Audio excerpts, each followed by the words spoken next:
Di masa pandemi COVID-19 memaksa kegiatan belajar mengajar melalui daring agar bisa menekan penyebaran COVID-19.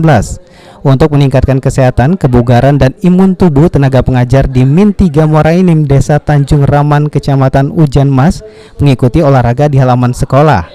Kegiatan yang dilakukan saat waktu senggang ini guna menjaga kesehatan dan imun tubuh di masa pandemi COVID-19.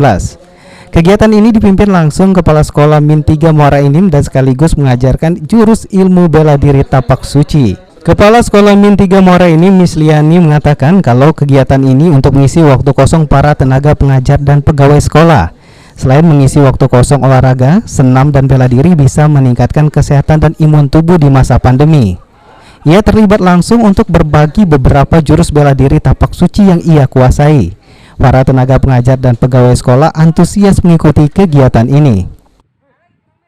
Ini kegiatan senam, kemudian nyambung kita belajar bela diri tapak suci. Ini dalam rangka meningkatkan imun dalam masa pandemi COVID-19 ini.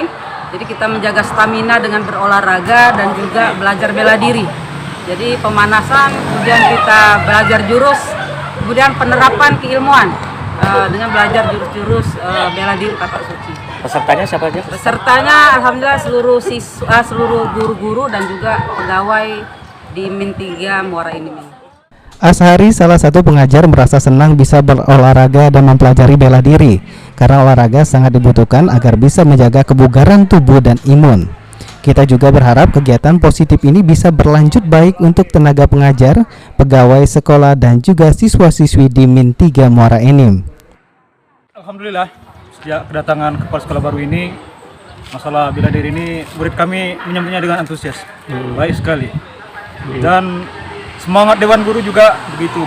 Kegiatan yang baik banyak, antara lainnya senam dan lain sebagainya. Itu rutin kita sangat baik, apalagi kita menghadapi masalah COVID ini. Olahraga itu sangat dibutuhkan sekali untuk meningkatkan daya tahan tubuh, untuk menguatkan imun yang ada di tubuh kita ini. Insya Allah kalau kita rajin olahraga, hasilnya akan positif. Olahraga dan ilmu bela diri bukan hanya bermanfaat untuk tubuh dan kesehatan, tapi juga bisa menjadi bekal di jalan. Mengolah tubuh dengan jurus bela diri tapak suci bisa menggerakkan seluruh otot tubuh agar lebih sehat. Jika tubuh sehat, penyakit dan virus mudah ditangkal. Mardiansah, PAL TV.